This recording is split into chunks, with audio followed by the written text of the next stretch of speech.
Yeah, good morning, students. Today we are going to discuss about the lecture 41, the important topic that is the cancer.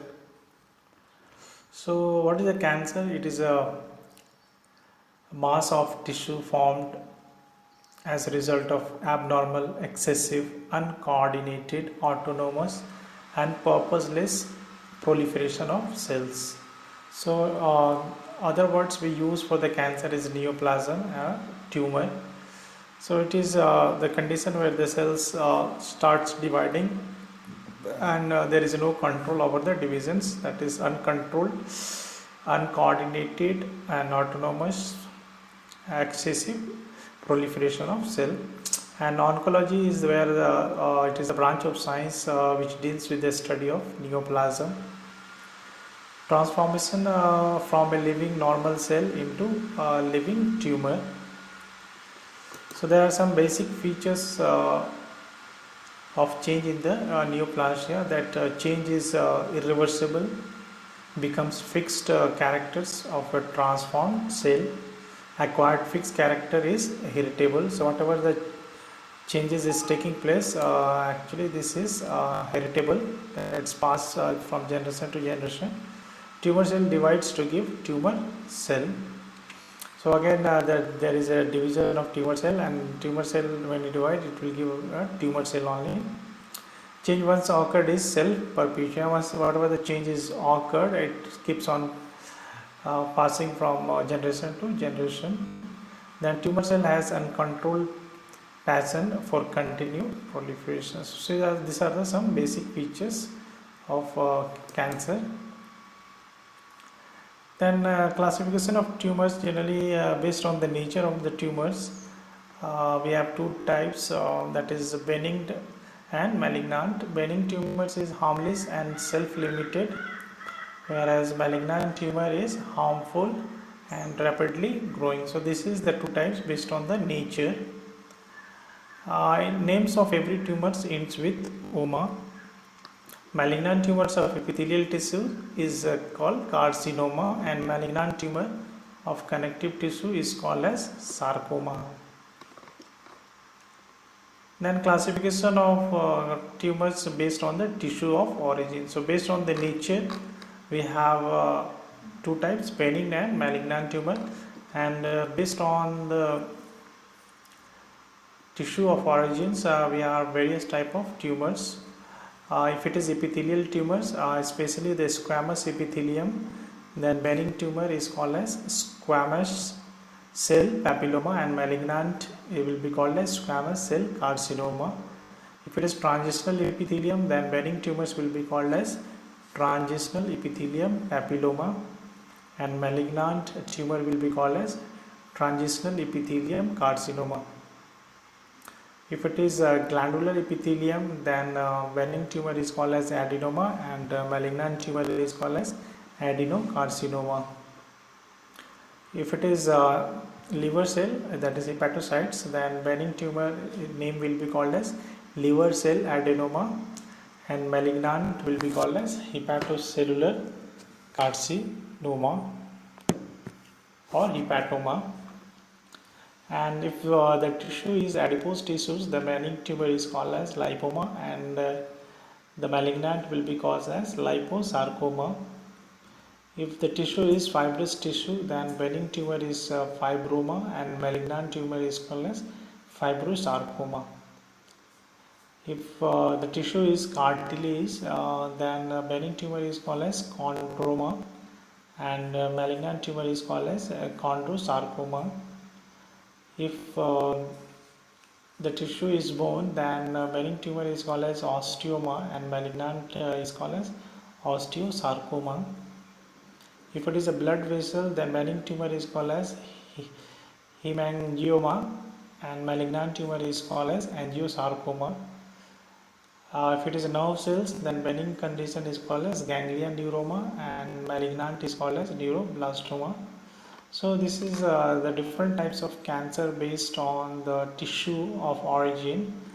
So we can classify tumor cells into two, that is based on the nature of the tumors, and second is based on the tissue of origin. Then the next thing is the difference between the benign and malignant tumor, which is very important, always asked for the exams. So first we'll see the macroscopic features and then microscopic features. Macroscopic features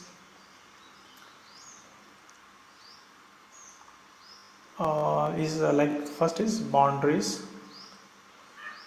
Then in boundaries, the benign tumors, we say that benign tumor is having well-defined boundary which divides the area of cancer cell and the area of healthy cell.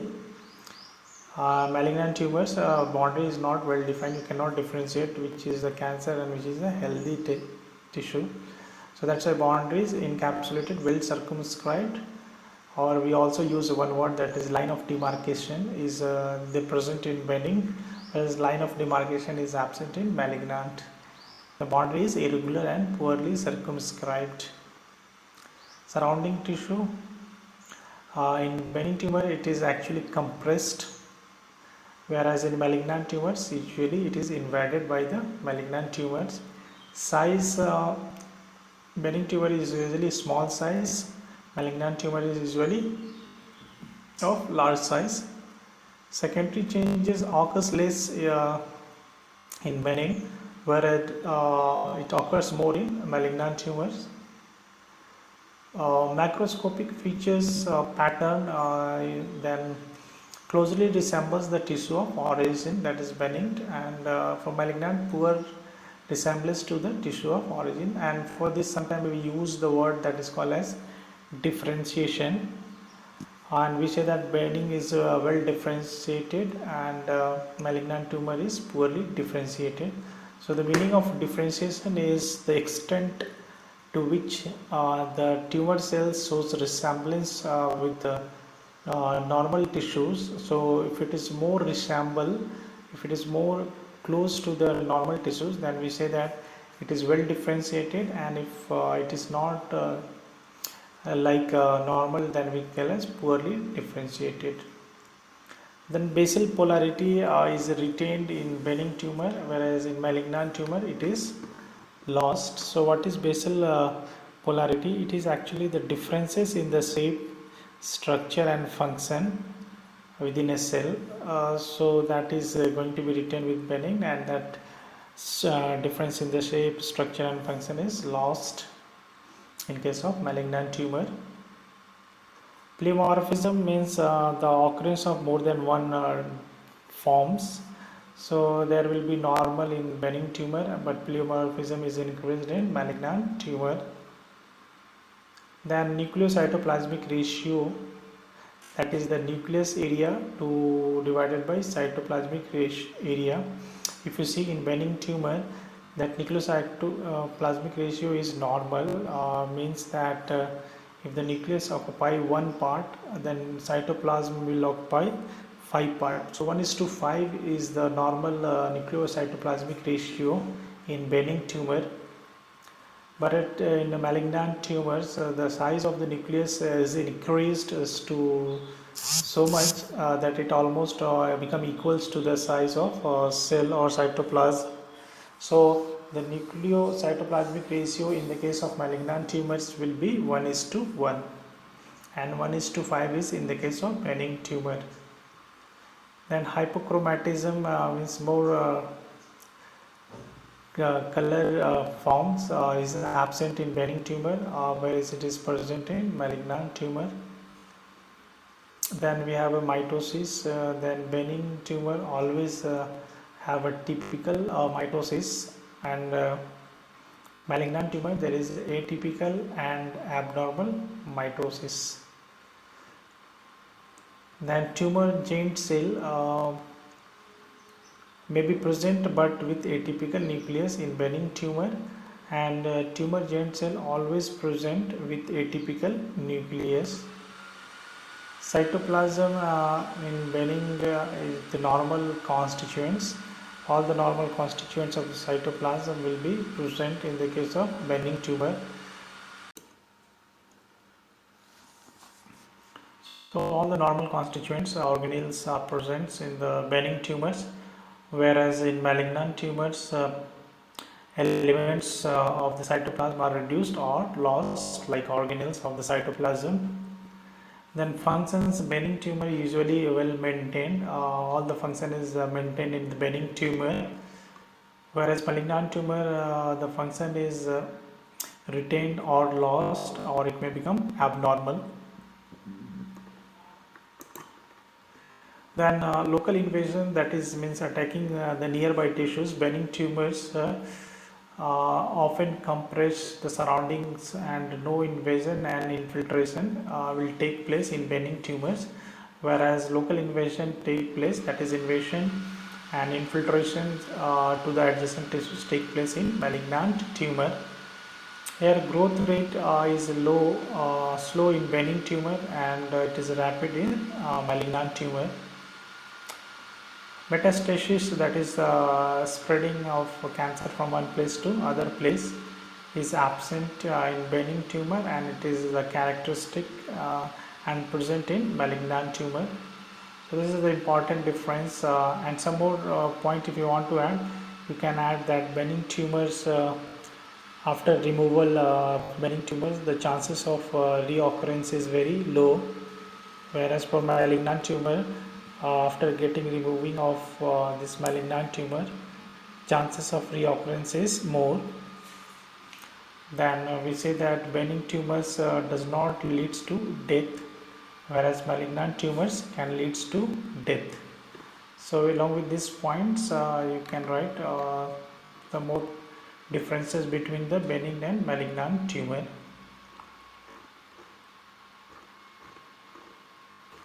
Then the next topic is the spread of cancer, that is also called as metastasis. That is the spread of tumors by invasion in such a way that discontinuous secondary tumor mass are found at the site of lodgement. Metastasis is the most important features to distinguish malignant tumors from the benign tumors. And generally the important question asked is route of metastasis or spread of cancer. So same answer. And cancer can spread to distant places by the following pathway. The first is lymphatic spread, that is through the lymphatic vessels. Second, it can spread through the blood vessel, that is called as hematogenous spread. And third, it can spread through the other routes like coelomic cavity walls. It can spread along epithelium line surfaces, and it can spread via cerebrospinal fluid, and it can also spread by in touch like implantation. And this diagram we can draw for the spread of cancer. With the green color, it is indicating that the tumors, the cancer cell is getting spread through the lymphatic vessel, whereas the red one is showing that tumors is at one place and it is spreading to other place through the blood vessel. So lymphatic spread in general, carcinoma metastasize. Carcinoma, what is carcinoma? It is the cancer of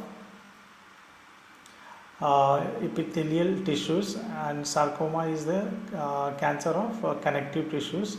So carcinomas generally is metastasize, means travel by lymphatic route, while the sarcomas favor hematogenous route, that is through the blood vessel.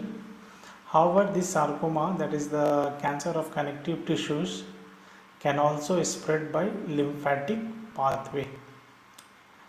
The walls of lymphatics are readily attacked by the cancer cell and form a continuous growth in the lymphatic channels called lymphatic permeation, or it may detach from there and form tumor embolus, that is the group of or aggregate of cancer cell. So it may continue growing at where this cancer cell attack the lymphatic walls, or it may detach and form an aggregate of cell, and it can carry it along the lymph, and it will be drained to the lymph node. As we know that lymphatic vessels containing the fluid lymph, it gets finally drained into the lymph node. So that's why the tumors which is getting transported through the lymphatic vessels can come to lymph node. Then tumor emboli enters the lymph node at its convex surface, that is the outer convex part of the lymph nodes, which is like a kidney shape, and this tumors gets lodged into the subcapsular sinus. Subcapsular sinus is a space inside the lymph node where this tumor is going to lodged. Then the latter, of course, the whole lymph node is getting replaced, and it is becoming enlarged by the metastatic tumor.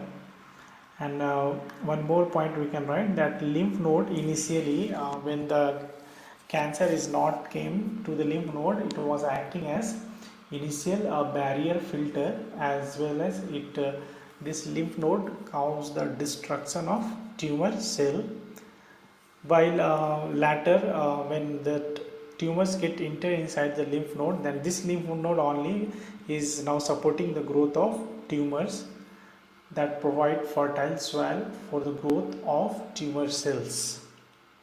So this is the point we have to write about the lymphatic spread. Then we have a hematogenous spread, that is the spread of the cancer through the blood vessel. And metastasis through the blood vessel is the common route for sarcomas, that is the cancer of connective tissues. But certain carcinomas, that is the cancer of epithelial tissues, also frequently metastasize by this mode, especially those of cancer of lungs, breast and thyroid, kidney and prostate, which is there is a cancer of epithelial tissues. So this cancer can also actually spread through the blood, but mostly it is the cancer of connective tissues, that is sarcoma, which gets spread by this hematogenous spread. The common sites for blood-borne metastasis are the cancer of the liver, lungs, kidneys, brain and bones, all of which provides a good soil for the growth of good seeds, that is seed soil theory. Then are the unfavorable sites, like the spleen and muscles are the unfavorable sites which do not support the growth of the cancer cell. The cancer cells readily invade the walls of capillaries, venules and veins than the arteries, because the arteries wall is very thick walled and it contains elastic tissue which is very resistant to invasions, and the cancer cell found it very difficult to attack the arteries because their wall are thick and elastic. So it finds easy to attack the wall of capillaries, venule and veins. Then tumor embolus may occlude. Now this aggregate of tumor cells, that is called as tumor embolus, can block the small vessels in the microcirculation. Microcirculation means the circulation which is taking place into the very minute blood vessels like capillaries, venules, extend through the vessel wall and then stabilize metastasis at the new site of lodgement. So that's why that tumor embolus obstruct the small blood vessels and then extend through the vessel wall and stabilize at the new place. Thus the cancer of the organs draining into the portal veins. So the organs from where the blood goes to the liver through portal veins, stabilize metastasis in the liver. So the cancer started from those organs, but it can comes to the liver through the blood through the portal veins, while the cancer of the organ and this organ's blood, if it is going into the caval veins, then that cancer from that organs through the caval vein, it can go to the lungs. So Now we have the third one, that is the spread of the cancer through the other routes, and some uncommon routes for the distinct spread of the cancer are followed. The first is translumic spread, and the second is called as spread along epithelium line surface. Third is spread via cerebrospinal fluid, and fourth is by implantation, that is from one place to other place. So translumic spread, certain cancers invades through the serosal wall of coelomic cavity. So what is coelomic cavity? It is a body cavity like peritoneal cavity, pleural cavity, pericardial cavity. So the wall of coelomic cavity is actually called serosal wall, that is getting attacked by the cancer, so that tumors fragments or cluster of tumor cells break off and to be carried in the coelomic fluids. Now this coelomic cavity is having coelomic fluids. So when this tumors fragments get into the coelomic fluid, so wherever this coelomic fluids goes, the cancer can spread till there and are implanted elsewhere in the body cavity. Peritoneal cavity is involved most often. So peritoneal cavity is the cavity which is present on the right side of the abdomen, but occasionally pleural and pericardial cavity are also affected. Translumic spread in peritoneum by the carcinoma, that is the cancer of epithelial cell of the stomach, and cancer of epithelial cell of ovary are important example, which gets transported through the this coelomic cavity, while pleural and pericardium are often involved in the carcinoma of bronchus and breast. So bronchus and breast cancer get spread through the cavity through known as pleural and pericardium cavity, whereas the cancer of stomach and ovary spread through the cavity called as peritoneal cavity. Second is spread along epithelium line surface. Here the spread of cancer is taking place through the epithelium. It is unusual for a malignant tumor to spread along the epithelium line surface. So it is very difficult for the tumors that it can spread through the epithelium line surface. Why? Because this epithelium cell is very intact and they have a mucus coat, and which are quite resistant to penetration by tumor cells. So that's why it is very difficult and unusual, means which don't take place always. However, there is exceptionally a malignant tumors may spread through the fallopian tube from endometrium to the ovaries or vice versa. But this is the example where the cancer of endometrium can travel to ovaries, or the cancer of ovary can travel to endometrium through the epithelium line surface, which is present in the fallopian tube.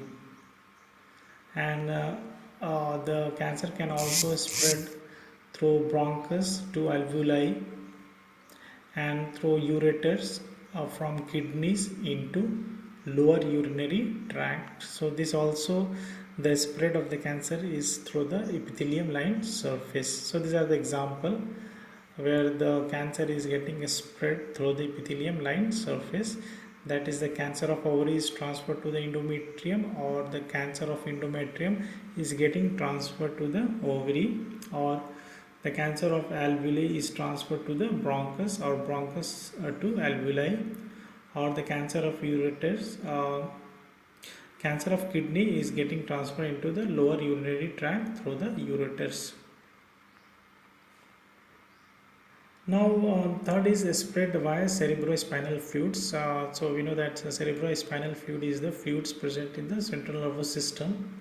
So malignant tumors of ependyma and leptomeninges can be spread via the release of tumors, a fragment or tumor cells from this tumors of ependyma and leptomeninges, and it can come to the cerebrospinal fluid, and can travel to other sites till where this cerebrospinal fluids can go. Tumors can go to other sites in the central nervous system. So generally the spread of the cancer through cerebrospinal fluid, the best example is the cancer of ependyma and leptomeninges. Then we have the spread by implantation. Rarely a tumor may spread by implantation by surgeon's scalpel, needles, suture, or be implanted by a direct contact, such as a transfer of cancer of lower lip to the opposing upper lip. So sometime if you have a cancer in the lower lip, so because of continuous getting touch, your upper lips can also get this cancer. So this is the spread of cancer via implantation. So this is a very important topic, that is spread of cancer or route of metastasis, where we have mainly explained about the three types. The first is lymphatic spread, second is hematogenous spread, and third is called other routes. And other routes, again we have four types. The first is called as transgelomic spread, second is called spread along epithelium line surface, third is spread via cerebrospinal fluid, and fourth is by implantation. So this way we are able to cover the two important topic, that is difference between benign and malignant tumor, then the spread of cancer, as well as they may also ask one question, classify the different types of tumors. So that classification we can write like based on the nature of the tumors. The cancer cells can be of two types, the benign and malignant tumors, whereas based on the nature of tissue of origin, or based on the tissue of origin, so that way if they ask for the classification of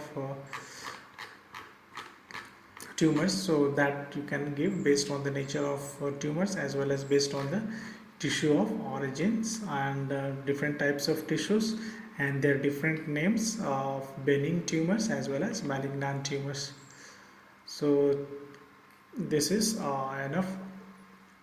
Next topic in the cancer will discuss about pathogenesis of cancer and carcinogenesis. Till then, thank you students.